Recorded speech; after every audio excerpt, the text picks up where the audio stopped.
Welcome to the Talk with Clads podcast. Your host is Katie Ann, an island girl on a journey with her guests to learn about their backgrounds, businesses, passions, experiences, life lessons, and wins.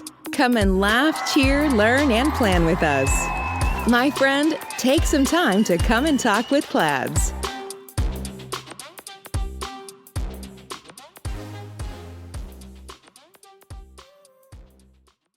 Hello, world. Welcome to Talk with Clads. My name is Katie Ann, and I'll be your host for today. We have a special guest in the house tonight. We have Mr. Denzel White. Denzel is the CEO and owner of the company Scent of Attraction Fragrances. Denzel, welcome. Thank you. I'm happy to be here. So Denzel, tell us a little bit about your background and how did you form this business? Alrighty. So basically, over the years, I've always wanted to do business. It has always been the most important thing to me ever since I was in high school. And then I decided that, okay, then let me get some basic knowledge in the business world. First by being an employee, then afterwards I decided, okay, let me start my own thing because of course your own thing is always the best thing. And I went straight into forming the business Scent of Attraction. Scent of Attraction is a fragrance business that, we cover all the major brands. We try to ensure that our customers are always comfortable and we put our customers first. All right. So how did you come up with the name Scent of Attraction? Because one day I was just sitting there and I was like, what do I want my fragrance business to be called? And, somehow it just popped in my mind and I was like, it's all about scent. Okay. The smell of fragrance. And I want it to be very, very attractive so customers can feel comfortable. And I want the name to be, catchy and it has to have something to do with what I'm selling. So it just popped in my mind. Oh, Scent of Attraction. I said, okay. This is going to work. So I just jumped at it and started to work with that name. All right. Okay. Mm-hmm. And so you have a marketing and a sales background? That's correct. Okay. And so previously you worked for you said you had your regular 9 to 5.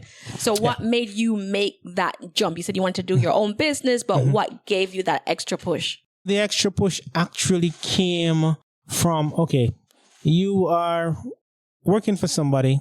It's always good to work for somebody. There's nothing wrong with it.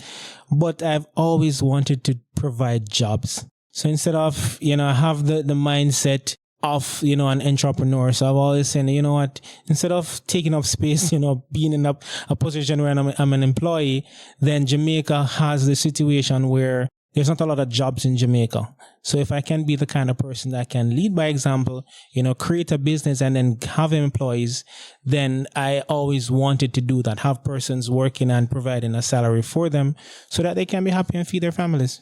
Okay. Mm-hmm. And how did you raise funding to start your business? All right. Actually, I took it out of my salary. So I'm the kind of person that believes that, there's a 80-20 rule. My rule is actually a 50-50 or sometimes a 60-40 in savings. So what I do, I save 60% of my salary or more and I consume 40%. So this has actually given me a chance to say, instead of, having a lot to consume, I put money aside. I invest in other things until the money grows. And once it grows, I just invest it in things that will turn around. And that's how I got the money to start in the first place. Oh, very good. That's actually really good advice. So you call it the 60... I call mine the 60-40 rule. The 60, but that requires a lot of discipline. A lot of discipline. So you have to see money and look at it and say, I'm not going out tonight. Wow. Yeah. That's discipline because you're young and very, very disciplined. Yep. So how do you build a successful customer base? All right. So a successful customer base it's a little bit complicated, but at the same time, everybody that is buying something wants to be comfortable. And once you make your customers comfortable, our main role in the business also, or what we do and pride ourselves on, is repeat business. Because at least 90% of our customers always come back and purchase from us. Oh, that's really good. And that is what we're, looking to do all the time. Because, of course, they say it's 5 times harder to get a new customer than to keep an old one. So we always want to keep our, our repeat business, repeat customers. So that's what we push for every single day. And over the years, we've just pushed to get some good customers, and it works for us. Okay, so you mentioned repeat business. So how do you engage your customers so they remain loyal? All right, what we do, there's a number of things that we do. The first thing is that we have this thing that we call a repeat customer discount. So once you are a repeater, you're entitled to a discount, right? The other thing that we like to do as well is we keep a customer database as well. So a lot of customers will call us and they'll be like, okay, Montego Bay is a big place or Jamaica is a big place. So they'll call us and, oh, I'm calling you. I bought a perfume from you last time. And we were like, oh, yeah. How you doing, Mr. Jones? I remember you. Oh, and good. They're always fascinated by this. And they're like, oh, you remember me? That is so nice. And you remember what I bought? And I say, yeah, you got the Tom Ford the last time. You want to get another Tom Ford? And they're like, oh, yes, send me one. So, it always works that way. Very good. Very good. Every person likes to be recognized in some shape or form. So that's really good. Yes. So how do you market your business, and which tactics have you used to make it very successful so far? All right. So mainly, a lot of our marketing is done online. So it has to do with Instagram based marketing. We do Facebook based. So it's mainly social media based. Also, we have advertisements that we run in Jamaica as well. So we do newspaper advertisements. And we also use a lot of word of mouth as well, and flyers and business cards. So, of course, flyers and business cards works. And then, of course, everywhere that your customers go to, like if we have customers that goes to parties, we just go there and engage them. And it works. Mm-hmm. All right. So many people believe that becoming an entrepreneur, starting your own business is so hard. Right. So to the point that it can become so overwhelming. So why do you think people believe that? Because it is. Yeah, it is. It is rewarding, but it is very difficult. You have to give it a lot of time. It takes a lot of effort. There are things that are not going to work out. So if you don't have the mindset, it might come off as, something that you want to walk away from. But if you have that mindset to say, okay, then I have this dream, I want to achieve my dream, then you're going to push as hard as you possibly can. Because, of course, there's always going to be some things that are going to push you aside. There are going to be obstacles in the business. There's going to be the fact that things are just going to come up that you didn't plan for. But the good thing is that you're supposed to have something planned for everything. Have a contingency plan in place for everything, so that anything that pops up, you can always find a way to fix it. But business is rough. It is tough, but it is rewarding.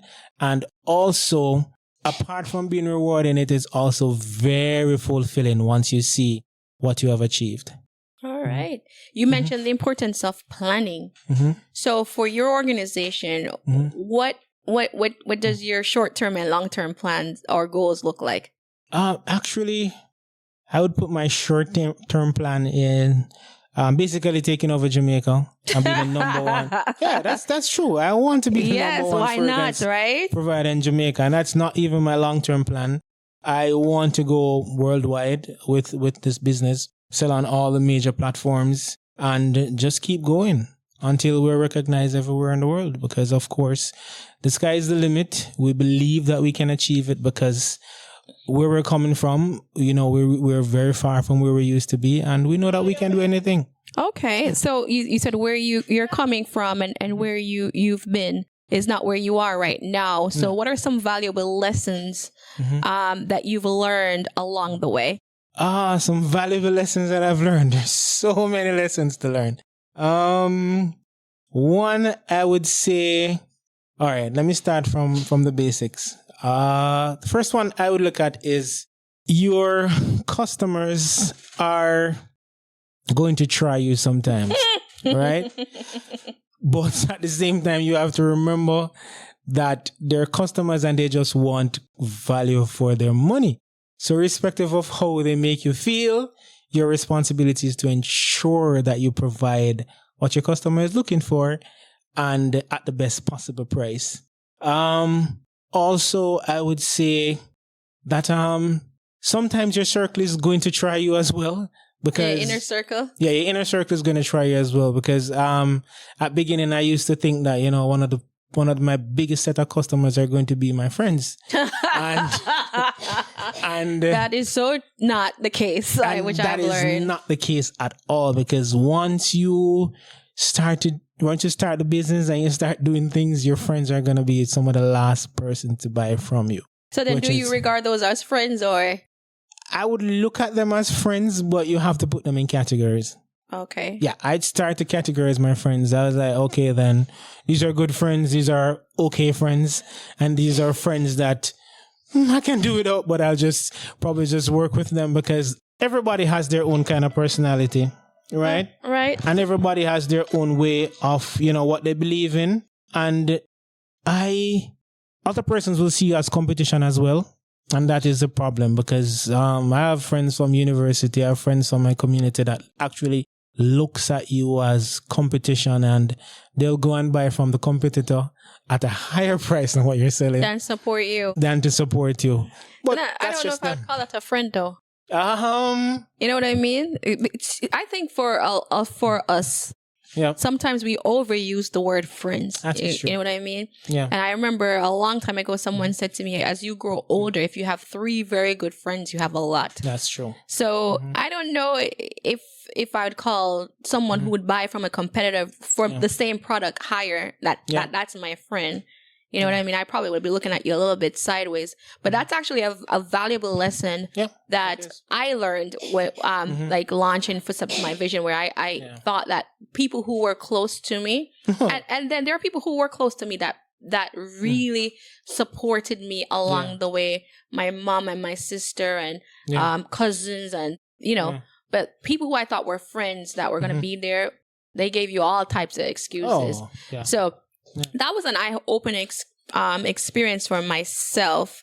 So that was a life lesson that I think I learned the hard way. It's like, because I'm team support all the time. Like, if you have a new product, I want to try it. Yeah. But sometimes, you know what, you need to save your money. You don't have to support everybody. So that's a lesson that I learned. But going back, because you said, you learned that your inner circle will try you along with your customers. Yeah. So doing business, I know it can be a little bit dangerous sometimes, because you handle cash sales at times. Yeah. So do you have any lessons from that, where how you've revamped where you do business a little bit differently now, because you do both cash and different forms of?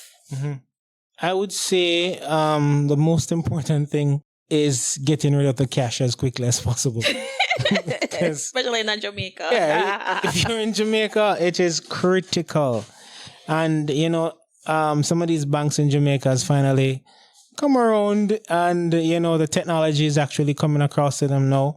So they have what you call, direct deposit and stuff like that. You deposit cash directly into the ATM, and that has worked tremendously for not only myself, but everybody else. But, once you get that cash money, you deposit it, because you really don't want to get that extra attention. You don't want people to really think that you have cash at home, because that is going to bring the wrong persons to your home, and you don't really want that at all. Yeah. No. Yeah. That can be very, very dangerous.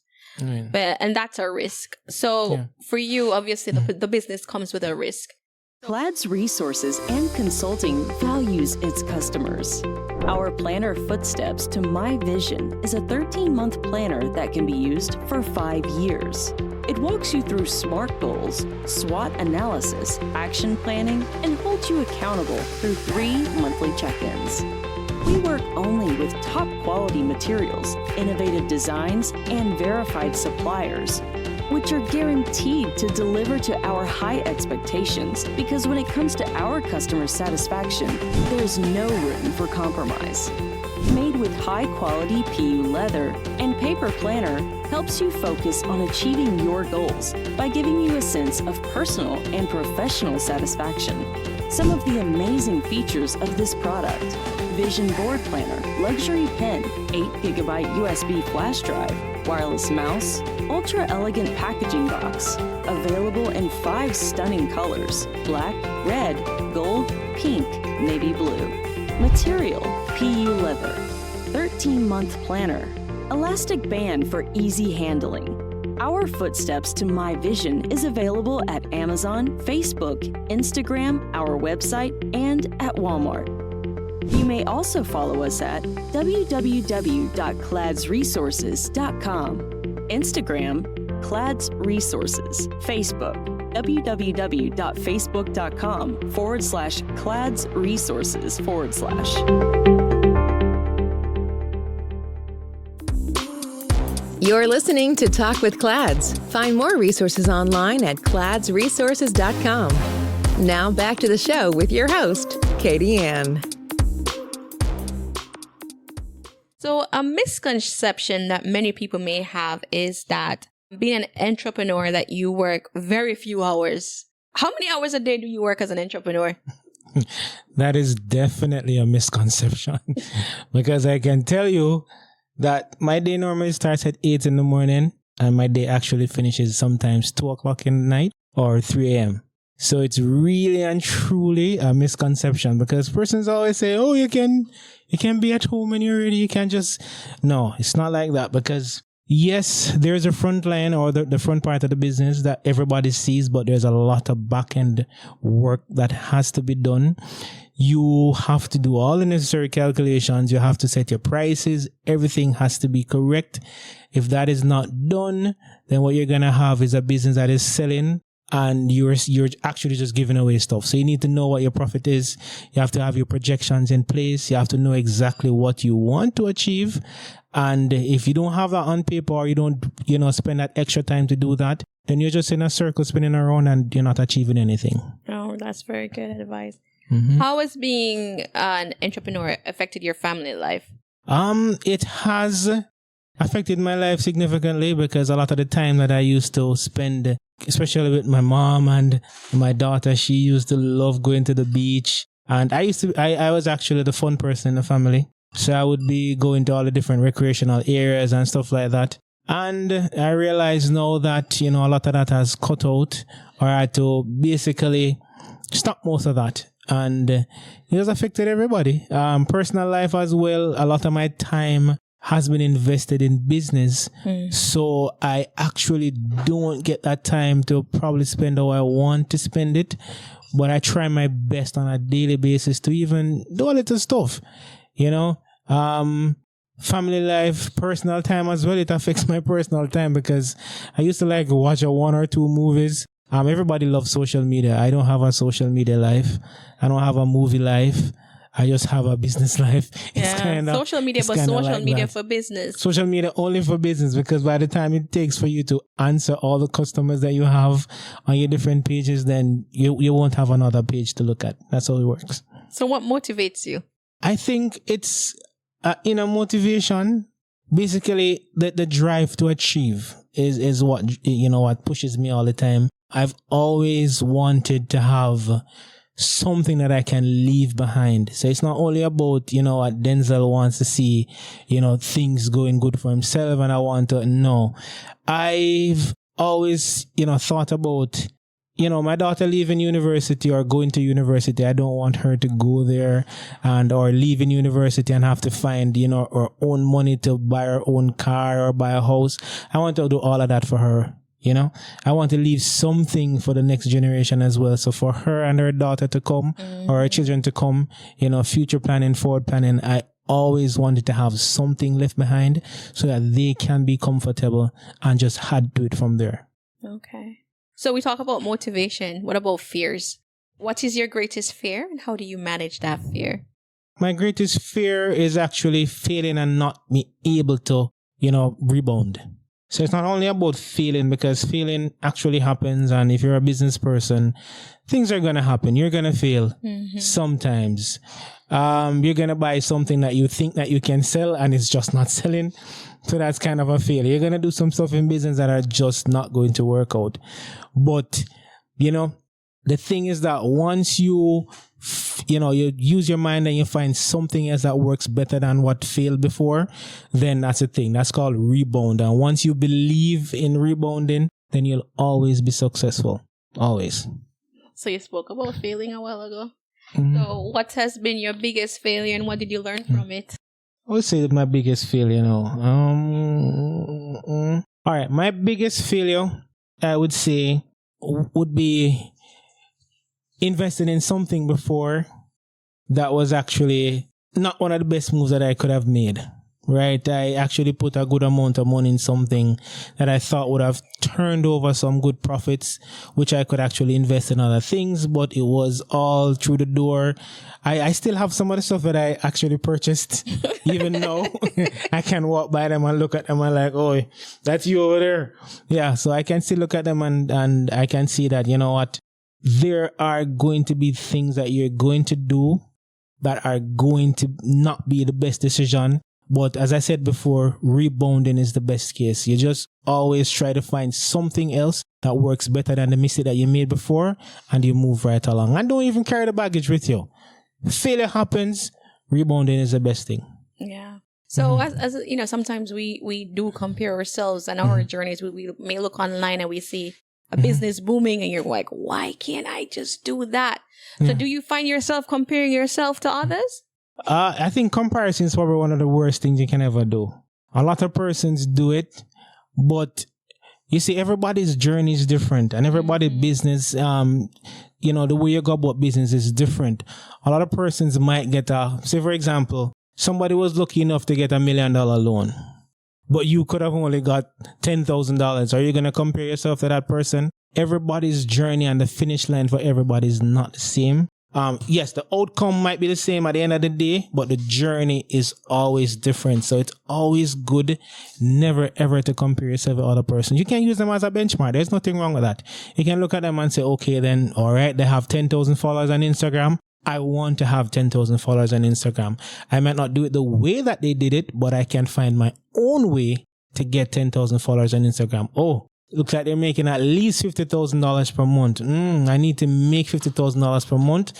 I might not get it in 2 months that they got it, but I can get it in 5 months. And you just keep your own goals. And you know, you just push for it and you will achieve it.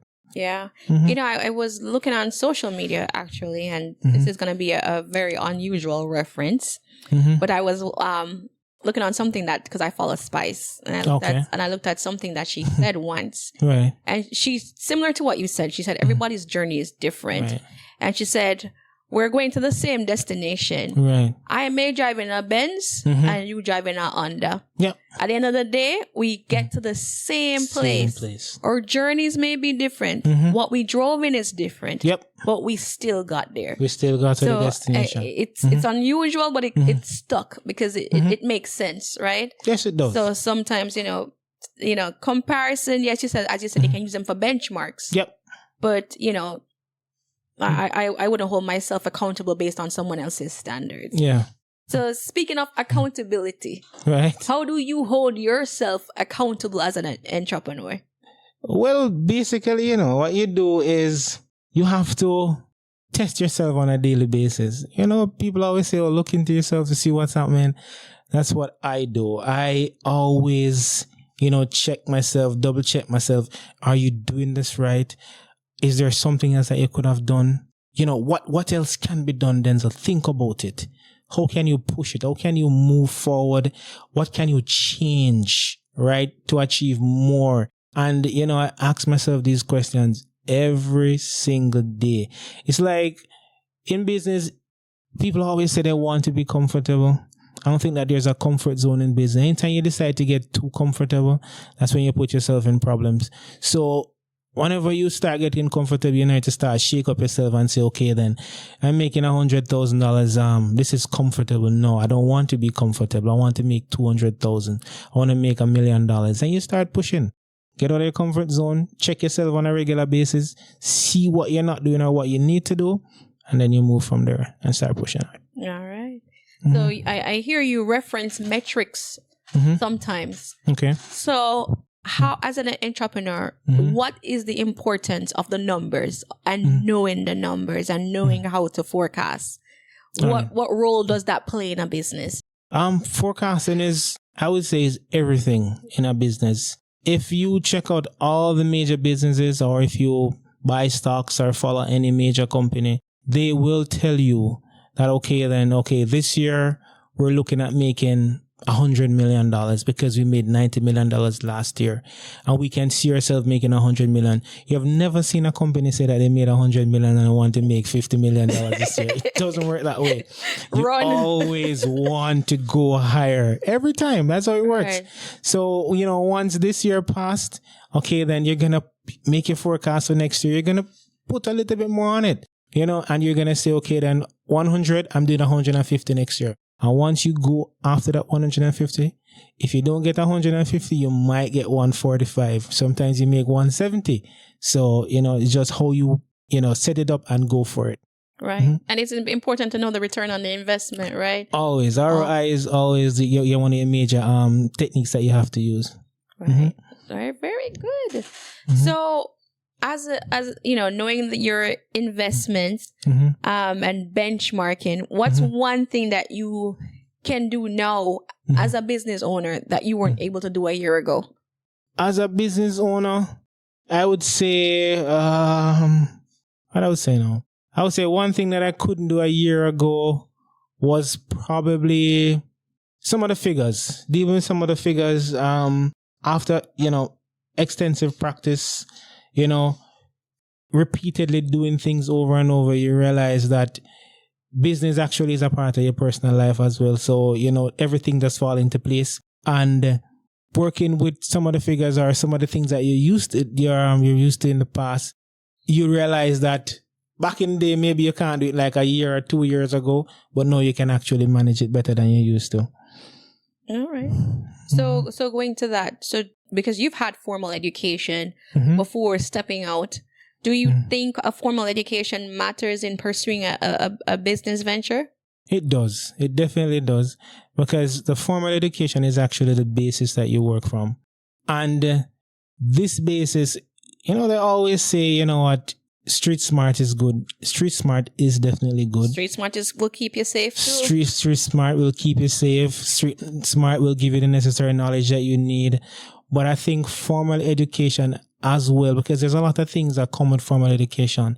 Like, for example, public speaking or interacting with people. Street smart, some of the time you don't get to have that kind of, you don't get to learn that. But when you do, for example, a degree or even if a bachelor's degree you're looking at, you can get that kind of, doing different kind of courses. You'll get a background or some form of knowledge in, accounting. You'll also get some knowledge in marketing. You'll also get some knowledge in public speaking, meeting persons, how to interact, how to pretty much work with just about anybody. And, that's what the education system will teach you. Of course, you will need your own knowledge though after you finish with school, because a lot of schools don't teach you how to make money for yourself. They teach you how to make money for someone else. And that's the thing. Yeah. And also experience does play a crucial role, because while I believe in formal education, I also believe that nothing teaches someone better than experience. That's true. There's some things that you can skip with the formal education, but with the experience, sometimes that kind of, it's a better teacher. Also, there's certification courses that you can probably do too, versus if you can't afford a formal education, because schooling sometimes become very, very pricey. Actually, I think of schooling now, education being in the system for such a long time. I truly believe that is a huge business itself. Yeah, it is. This is a system. And I always tell my friends that at the end of the day, education is important. But I put knowledge way ahead of education, because you see, the thing is that if, for example, I always tell them, this is what I say to them. If you are educated and you're in the system, right, you will go out and you find a job. You work a certain amount of money per month and so on and so forth. The system doesn't teach you that, okay, then if you know about stocks, or you get that knowledge about stocks, or you know about, what's happening in the Forex market, or you have knowledge of the Forex market, when you can go and put in some money and you know what stock is going to come out, which one is going to make you, some good money. Then once you have that knowledge, you can go and say, let me buy some of it. You buy some of it, it grows, you have a lot of money in your pocket. The system doesn't teach you that. But once you desire that knowledge, you'll go out and search for the extra knowledge. on your own. And once you get that extra knowledge on your own, you're going to love it and you're going to push hard for it and it's going to work for you. Yeah. So being a lifelong learner, I would say is That's very correct. important. Extremely important. Yeah. So let's talk about influence, right? We have people who are influential to us in so many different ways. It could be a stranger, that has touched us in a different way. It could be a family member or friend, teacher, or role model. So who has been the 3 most influential people in your life? All right. So the first person I will talk about is Robert Kiyosaki. So Robert Kiyosaki I pretty much follow him on everything. I've read his books because a lot of these things that he speaks about, if you practice them, you'll definitely go far. Even when you talk about the quadrant, he always speaks about, the quadrant where, you're an employee, you're an investor, or you're a business owner. And of course, once you move from being an employee to being a business owner, then you're going to see the difference in your life. Once you move from a business owner to being an investor, everybody wants to be at home or you want to be on the beach one day, right? And you're relaxing and you're making money. Do you know how good it is to be sleeping and making money? Oh, it's one of the best experiences you can ever have. You're just at home. You don't have to put your hands into anything to make money. You're just there. The figures are just growing and you're just relaxing. Okay. And it's one of the things that, Robert Kiyosaki talks about on a daily basis. And I actually follow him completely. Okay. I respect him. How did you learn about, because this is the first I'm hearing about. Oh, you don't know about Robert Kiyosaki? No, so you have to tell us a little bit more. No, man. You have to, no. You need to go. Right? You need to go on Instagram even right now and follow. So he's Robert alive? Kiyosaki. Of course he's alive. Oh, okay. You never heard about Rich Dad Poor Dad before? Okay. He's the one that writes Rich Dad Poor Dad. You never read that book? No, I have not, but my husband has. Yeah, so you need listen, to read the book. I've heard Rich Dad Poor Dad, but I did not know who wrote the book. You know what I mean? You hear the references all the time. Actually, I was speaking to my brother this today and he referenced Rich Dad Poor Dad. Yeah. So that's a very good book to read. You need to follow him because he does his daily interviews on Instagram, and he's gonna tell you what's happening. He talks about Bitcoin. He talks about pretty much everything that you can invest in that can make some money for you. Yeah, I'll definitely for sure check him out because I know my husband is a big Rich Dad Poor Dad and Napoleon. I don't know whatever his last name is, Napoleon Hill. Yeah. Thing. All right, so that's one. Give me 2 more. I would think that somebody that I've always looked at is maybe Alexander the Great as well. And one of my favorite quotes is that what he always says that, bravery, or the person that goes for it the most will actually achieve it. Because you know what? Alexander conquered a lot of things he did. If you ever maybe read about him or, you can watch the movie as well because he has a movie out there. You realize that some of what he tried to do, persons will tell him that you can't do it. Yeah. Right? But what he did was, there's nothing that I can't do. Well, I will tell you, I don't know Alexander either. Oh, you don't know Alexander? I know, I think that Alexander dead long before my born still. He's dead a long time ago. We can't follow him on Instagram. He's dead a long time ago, but one of my favorite saying is, fortune favors the bold. Fortune favors the bold. Fortune favors the bold. And, the person that sits back and relax and use social media or watch TV on a daily basis is a person that's going to stay sitting back watching social, and being the same thing. Because they always say that if you do the same thing the same way every time, you can expect the same result. Right. But if you try to do other things, then you can expect a different result. And the person that goes for it the most is the person that will achieve it the most. So fortune favors the bold. Fortune favors the bold. So just make a step. Go for it and you'll get it. That's how it works. That's a really good one. That's a really, really good one. So would that be an advice that you'd give to someone that's trying to be an entrepreneur? Yes, I will. I will tell them that, I have a lot of friends that still, 10 years ago, they're still waiting to start their business. And I always smile and say, yeah, man, wait until you're 80-year-old, you're going to start the business because that's how they are. They say, okay, some of them will say, okay, I need $1 million to start. I'm not going to wait until I get $1 million. If I have $500 in my pocket, I'm going to start with it. And then once you start, you can go anywhere. Right. But if you never start, you can never get anywhere. But do you think mindset plays a part in that? It does. It does. Because a lot of persons really and truly are not, and don't get it wrong, a lot of persons are not made to be business people. Well, not everyone can be a leader. Yeah. You know, if everyone's a leader, who follows? That's true. You know, Jesus had 12 disciples. Exactly. Per the Bible. Yeah. Point blank, period. Yeah. Somebody had to follow. Yeah. All right. So you said fortune favors the bold. Yes. So we have Alexander the Great. So who's the third one for you? This one is going to sound a bit different, but I've learned a lot from my dad. Oh, okay. Not in the right way, but in the opposite way. Oh my Right? gosh. I was going to say big up. And then I said, no, my mother said after you said that. No, it's like, let me put it this way. My father could have done a lot of things and could have achieved a lot more. But what he did, all right, my dad is the kind of person that will buy a television for $200 and sell it back for $100. So I've always looked at it and say, you know what, when I grow up, I want to do things the opposite of my dad. If I buy a television, I want to sell it back for $250 or $300, make a profit on it, and put my ego aside.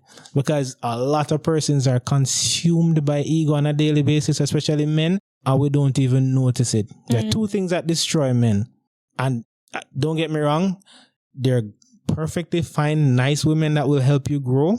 And there are also women that can actually, or the lust for women then. Because I say a man is not successful, or most men are not successful until they get to the age of 45 years old.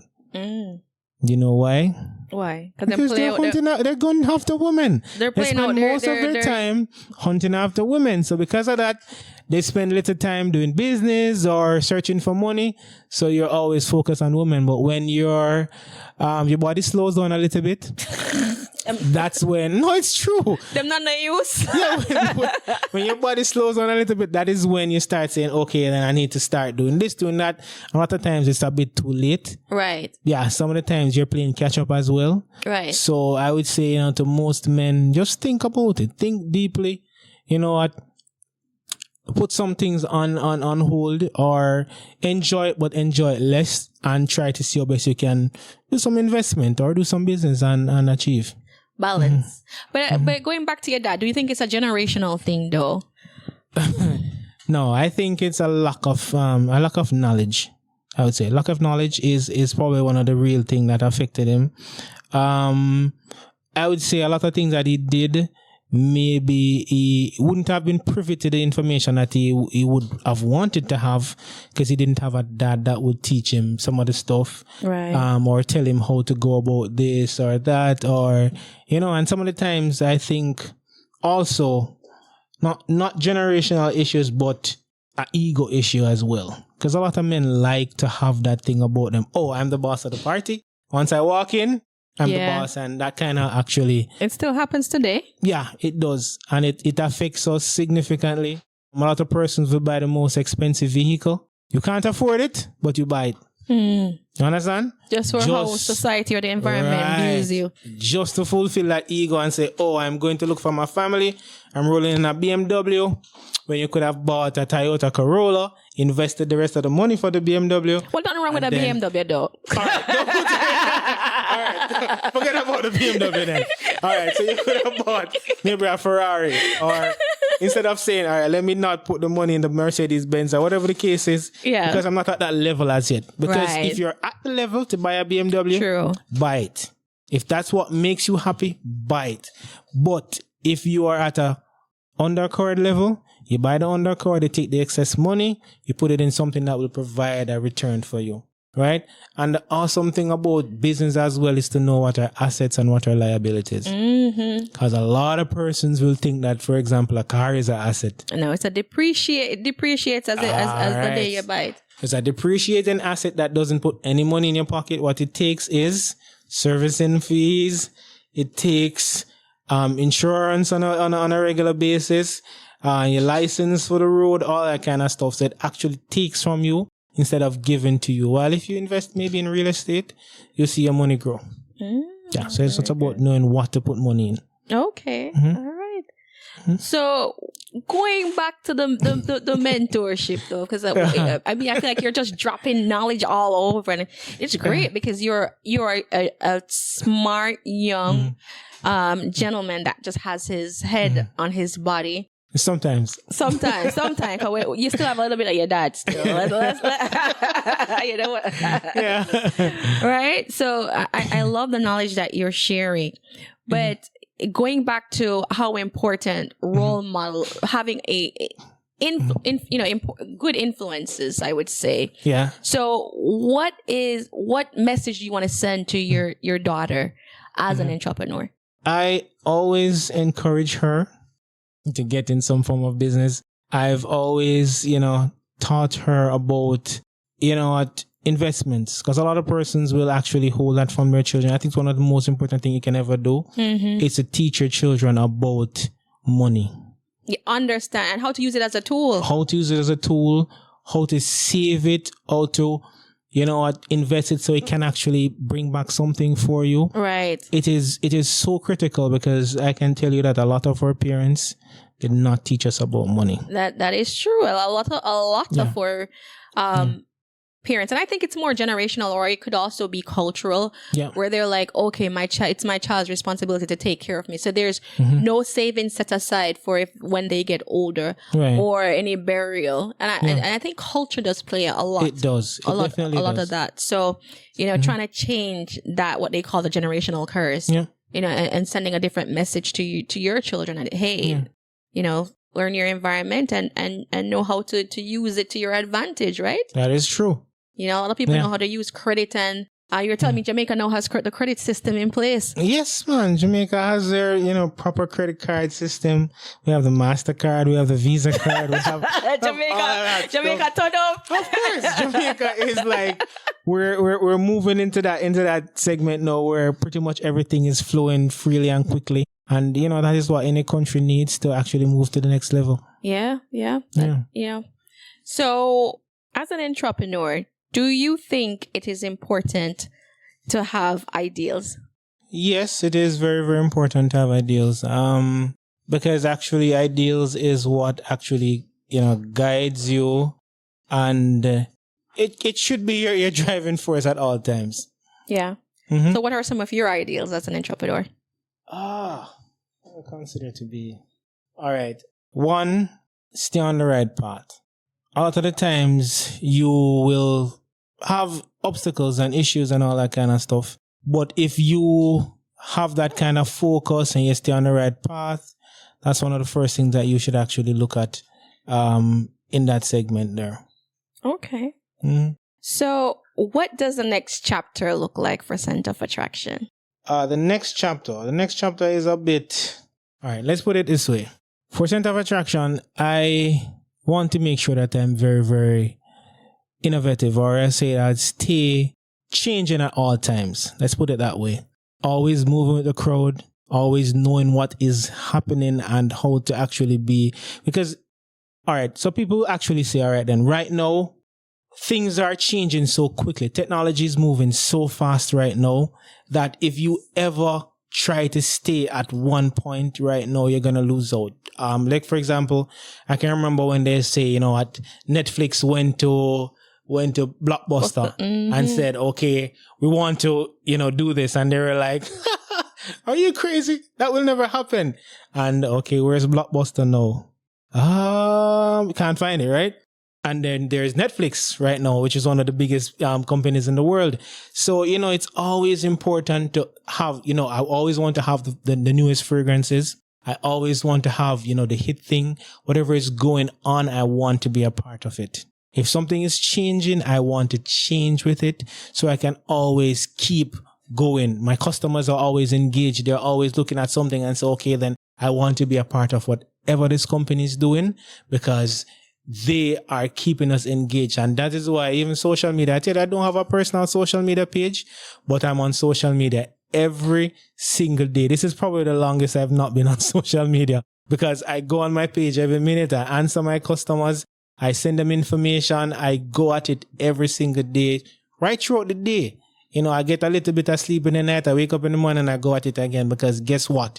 Keeping them focused, going after the next big thing, is always what you want to do. And of course, you want your business to grow. And that is the whole idea of everything. Okay, then you're in Jamaica now, or you're just a small business in Jamaica. Okay, I want to be a large business that is multinational. Of course, we all want to go multinational. Of course, we all want to say, okay, at the end of the day, oh, I'm employing 2-3 Jamaicans. No, what if I can do 100 Jamaicans, right? What if I can do 100 or 500 persons around the world? Because of course, you want to create a kind of employment so that persons can benefit, persons can feed their family. You can be that person, because not everybody's going to have the mindset to be an entrepreneur. Not everybody's going to have the mindset to, create for people. But if you can do it, then of course you can always, move in that direction. Wow. So you've definitely described being a transformational leader, where you're constantly working with that vision of changing and improving and, just creating a vision of the future. Yep. So where can our listeners connect with you online? All right. So basically right now, our main thing is Instagram. So we're on Instagram, Center of Attraction Frigg, FRAG, right? We're also on Facebook as well. Center of Attraction Frigg as well. You can go on it. On Instagram, you're going to find all the photos that we've posted. You're going to see, different information on prices, on the quality of the products, on, longevity as well. All that information is covered on the page. So you can just jump on, you're going to see, who makes fragrances, what is included in them and all that kind of stuff, which will give you an idea, of what you need to purchase. And of course, we are very, very, very, very, very, very, very communicable, because what we always do is to ensure that we follow up once a customer sends a message in. We're going to go in there and, post a response as quickly as possible so that they can have the necessary information. You can also find us on, what's the name again? So you mentioned Instagram. Yeah. So Facebook too? Instagram, Facebook. We're also on TikTok as well. And of course, you can communicate with us on WhatsApp as well. And what's the WhatsApp telephone number? Our WhatsApp number is 876-412-7551. Again? All right. So that's 876-412-7551. Okay. Right. And can you repeat the Instagram and the Facebook and the TikTok handle, please? All right. So Instagram. So we'll pretty much try to keep it consistent. So it's going to be Center of Attraction Frigg. So Cent, SCENTOF, Attraction, FRAG, right? So that's Center of Attraction Frigg. That's the same thing that's on Instagram, same thing that's on Facebook, and the same thing that's on TikTok. So once you go there, you're going to find us on any of the pages, and you can, of course, look at what we have available and engage us. All right. So it's come to the point in the show where I like to ask my guests, what is one question that you would have liked for me to ask that I have not asked you today? All right, one question. That one question. Let me think a second. I would say it has been extremely fun. I love, all of this. You've touched on some extremely important, points, asked some really relevant questions, some really important questions.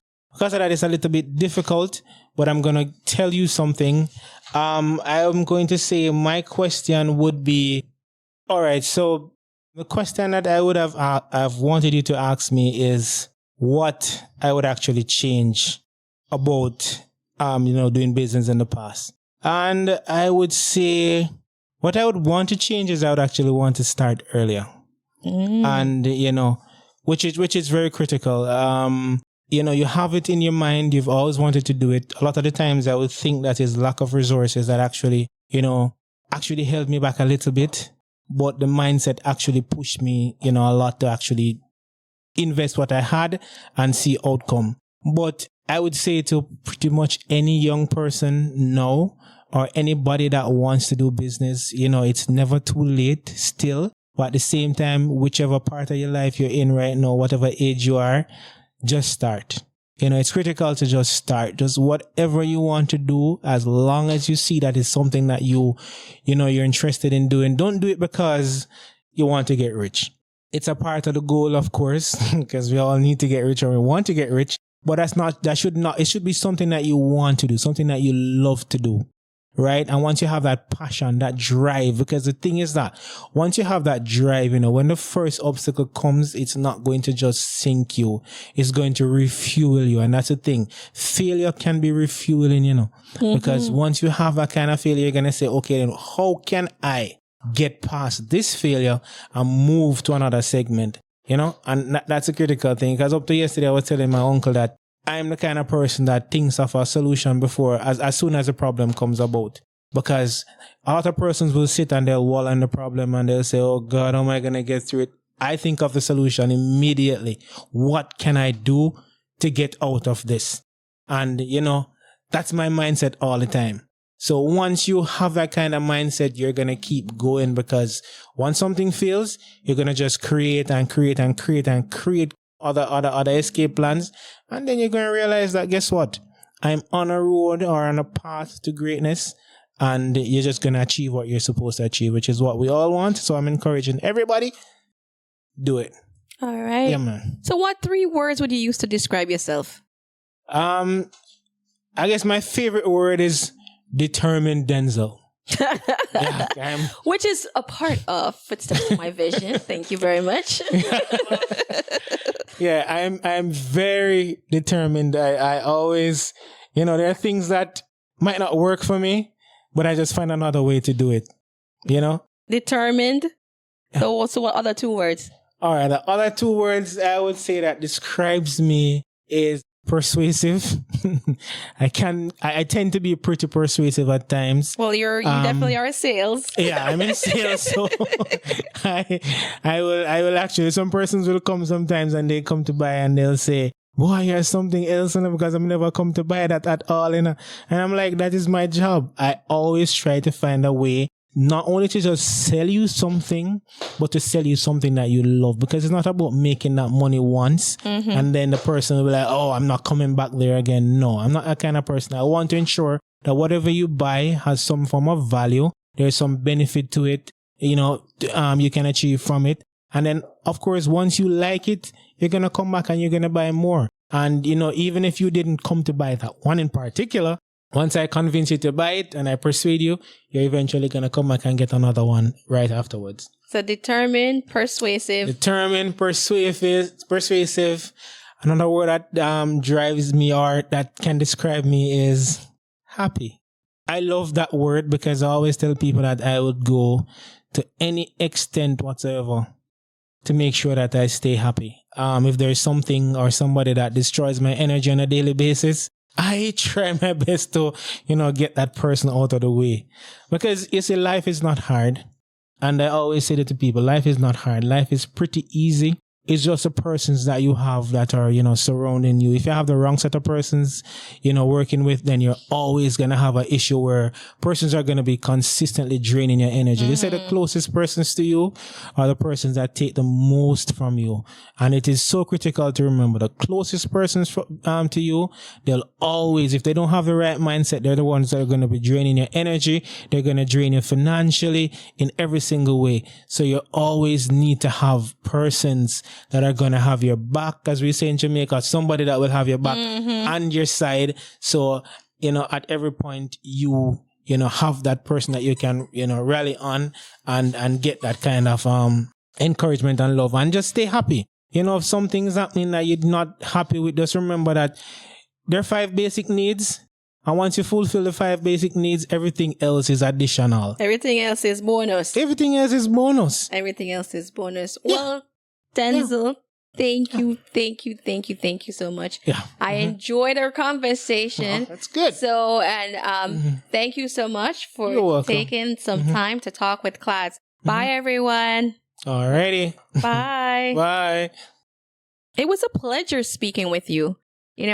Thank you so much for joining us. As you said, fortune favors the bold.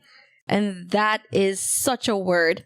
So thank you so much, and bye, everyone. It was certainly a pleasure, and I am very, very happy to be here. All right. Thank you so much, and bye, everybody. And thank you so much for taking some time to talk with Clads. Bye, everyone. Thanks for listening. Find us on social media at Clad's Resources and online at www.cladsresources.com. Our planner, Footsteps to My Vision, is also located on our website or on Facebook, Instagram, or Amazon. Don't forget to like, subscribe, and share, and check back weekly for new episodes. Until next time, keep creating your footpath to your vision.